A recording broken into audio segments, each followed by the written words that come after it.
খবর 24 সাথে আপনাকে স্বাগত। নতুন নতুন খবর জানার জন্য আমাদের চ্যানেলে চোখ রাখুন।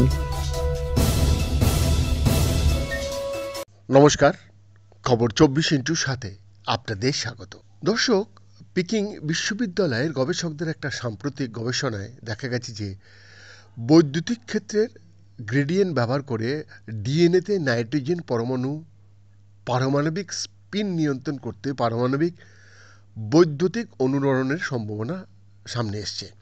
আর এই অগ্রগতি পরামর্শ দেয় যে ডিএনএ একদিন গণনামূলক উদ্দেশ্যে ব্যবহার করা যেতে পারে। আণবিক গতিবিদ্যা, সিমুলেশন, কোয়ান্টাম রাসায়নিক গণনা এবং তাত্ত্বিক বিশ্লেষণগুলিকে একত্রিত করে গবেষণাটি প্রকাশ করে যে কিভাবে বৈদ্যুতিক ক্ষেত্রের গ্রেডিয়েন্টগুলি ডিএনএতে নাইট্রোজেন পরমাণুর সাথে যোগাযোগ করে আর পারমাণবিক স্পিন অভিযোজনের মাধ্যমে জেনেটিক এবং কাঠামোগত উভয় তত্ত্বকেই এনকোডিং করে।